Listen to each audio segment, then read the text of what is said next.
All right, guys, what's going on? Welcome back to Chris's Sports Corner. Real quick, man. Hope everybody's having a great ring night. I hope everybody's having a great. It's Wednesday now. By the time you guys see this, it'll be Wednesday.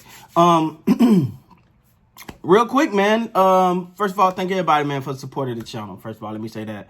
If you like this type of content, man, go on and hit that subscribe button. You know, I'm trying to reach that 10K. That's a milestone I got stopped from. That's a goal I got stopped for myself this year. Well, for 2021, is to reach 10K subscribers. So if you like the content, man, hit that subscribe button. So let's talk about it, man. The Los Angeles Lakers versus the Los Angeles Clippers. Tonight was ring night. You seen that, the celebration. The rings was dope. The players was happy. They was excited, and then the game started. Yeah, they the Lakers came out flat, like they just hadn't got it. Then it felt like they started to get it going, and you know, for the Clippers, it probably felt a little good to ruin ring night a little bit for the Lakers. I don't think it ain't too much damper to it, but for them, you know, it's kind of, you know, I know somewhere in their mind they feel like, hey, this should have been our ring night right now, you know. And it wasn't. It was the Lakers. But the one thing you do see and you even hear is that the Los Angeles Lakers are not physically there yet, right? Like, they're not physically there. You know, it's like they're trying to get back going. And I get some of that. You know, you just finished playing in October. Here it is. We back at it again. But then a part of me go, hey, man, whoa, now. Yeah, they did have 5 months off in between. They played. I get it. But they did. It was like they had an off season, played the bubble, and then have a shorter off season. So, you know, I think it's something that's going to take a while for them to probably going to take a little bit for them to get back under their feet. But the Clippers, man, let's not underestimate what the Clippers did. They got what they thought they was going to get from Paul George last year, and they got it. And Paul George can be really good sometimes. When he gets it going, this guy can be really good. He can really make a difference. But then sometimes he just disappears. Like, I'm gonna be honest. At the start of that third quarter, I was like, Kawhi needs some help, man, because he came out bang. Then LeBron responded, AD responded, and Shooter responded, and then Kawhi. I was like, yo, where's Paul George? And then all of a sudden, he got it going, and then they started to take off. But I think the Clippers still wanted the world to know, like, hey, we just gotta be. They're not gonna say they're second, but many people got them behind Denver and Portland. Come on, man. Like, stop. They got them behind Denver and Portland. No. They're the second best team in the league. In the Western Conference at least. I don't know about league, but they're the second best. Of course, I'm gonna say the Lakers is the best, but they're the second best team in the Western Conference. If Lakers number one, they're number two. Okay, I get what Denver is and I get what Portland is, but until I see otherwise, I still think that the Clippers are the second best team, and they showed it tonight. They came out with energy. They played well. I think as good as Kawhi is, and as much as he can get, he's a gamer. Kawhi Leonard is a gamer, right? He can struggle in the preseason. He can struggle whatever. He can lollygag through something. But when the lights are brightest, he's going to perform. The thing is, when is everyone out? I guess you can say, well, he didn't perform last year in the playoffs at the end of the. Okay, I get it. But for the most part, he got a reputation of performing when the lights are at their brightest. Tonight is just I only think LeBron. I think LeBron got left. I think after that, I think he twisted ankle a little bit.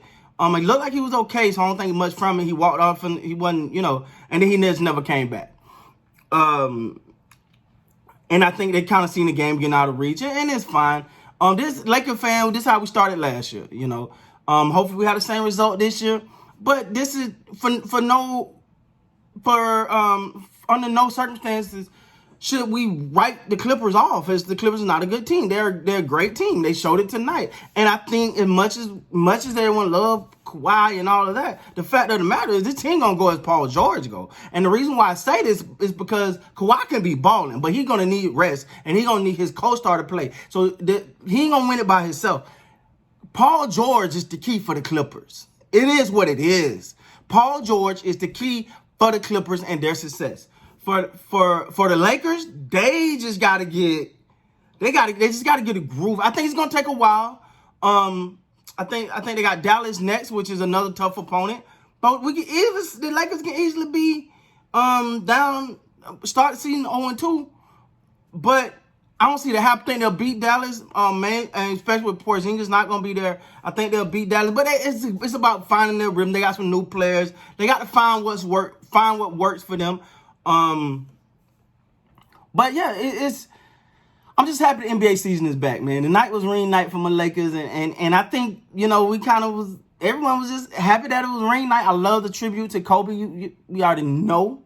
I'm always ecstatic anytime Kobe name is mentioned and he's getting, he's celebrated. Again, we all know that's my greatest of all time. I don't care who played and how many rings, how many championships they get. Kobe is the greatest of all time. And you're going to tell me no different. I don't care if somebody come out of retirement and get 50 more rings. Kobe is my greatest of all time. That's never going to change. Anyway,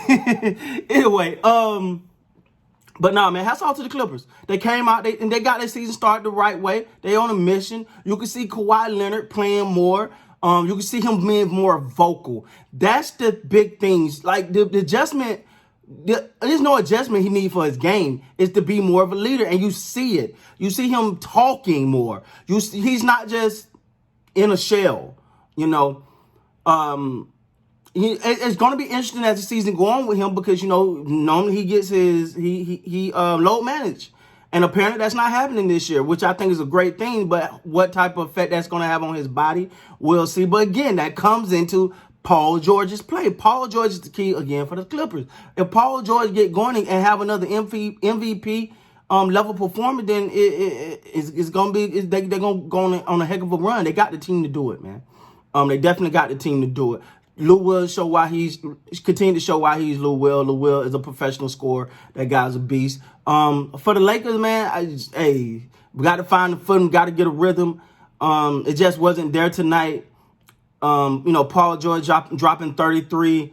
AD, and that felt like AD sight a lot. It's like he got a couple shots at the end. It felt like he wasn't really in the game a lot in that second half. I don't know what that's about. They're trying to get him, I guess, acclimated. But Frank Vogel did come and say, hey, our guys mentally are there, but physically they're not there. So they better get there soon. I'll tell you that. With that being said, guys, thanks so much for watching, man. Again, if you like this type of content, man, if you like, what I bring to this YouTube thing, man, hit that subscribe button for me. I really appreciate it. With that being said, guys, please like, comment, subscribe to the channel. Until next time, you guys be great.